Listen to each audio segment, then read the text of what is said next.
Hello and welcome to WPLMS updates. In this update, we're going to talk about the improvements in certificate generation in WPLMS. So, as you know, you can award certificates to your students from the admin panel, the assign badges and certificates to the students. Of course, if you have set the criteria for awarding the certificates to the students in the edit course section,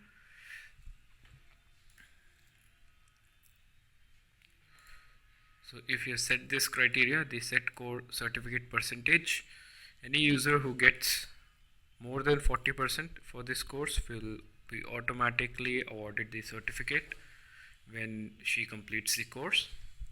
On the other hand, to manually manage the certificates, you can directly go to the course admin section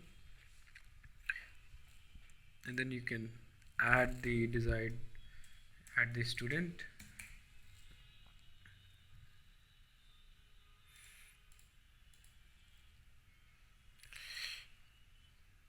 and then you can award the certificates directly from the course admin area.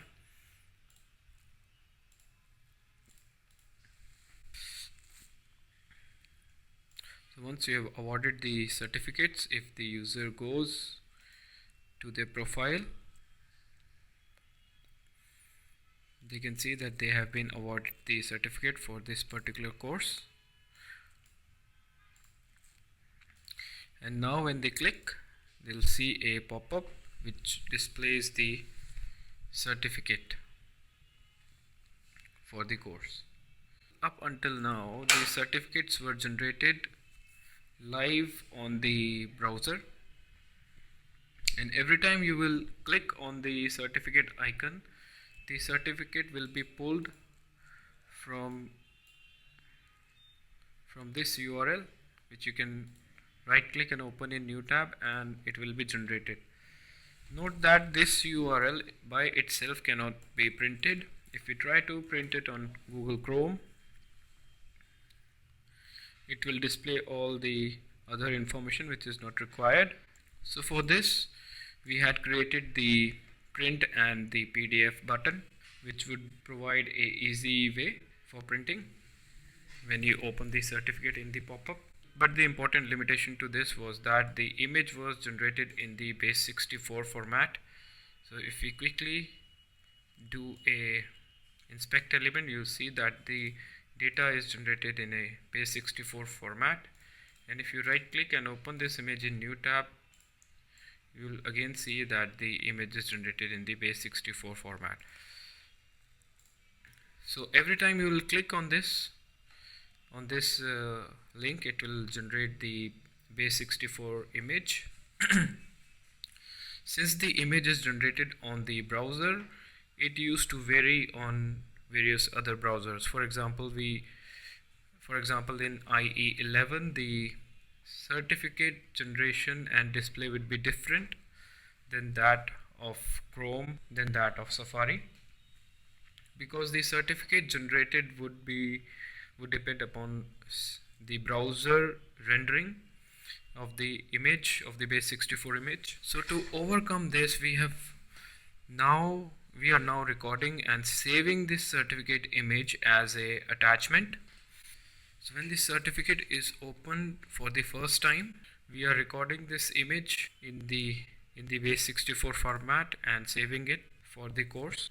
And the next time, if you reload and open the same certificate, we have now saved this image, and if you now open this, you'll see that it is actually a image which is coming from the WP content uploads folder. So now that we have saved the image, the rendering of the certificate on any browser will be same, because it no longer depends upon the browser variables. So if we simply go to the course, edit the course in the admin area, in the add media section, if we now select as uploaded to this page, we will see that we have both the certificates which are generated and saved as a attachment to this course. So you can get all the certificates which are generated for this course right from your media panel. And we have also created a shortcode which is called as show certificates. Now this shortcode by itself displays the latest certificates. So this shortcode by itself displays the latest certificates generated throughout the site. If we add a course parameter and use the course ID, which is basically the post, then it will show the certificates for this particular course. So we are getting the certificates for this course. Similarly, you can show the user specific certificates. So a good use case will be to show the user generated certificates in the dashboard area, for which we can simply go to the customize widgets, and then in the instructor dashboard we can add a dashboard text widget, and in this text widget we can add the shortcode which is shows certificate, and we can add the user parameter and say that we need a current. So current will detect the current user ID, otherwise you'll need to give a numeric ID for if you want to display certificates for other users. For this user we are going to simply display as current. So for every user it will automatically pick the current user ID and display the certificates. So as you can see, so now we are getting the certificates earned by this user in the dashboard. That's it from WPLMS updates. Thanks for watching.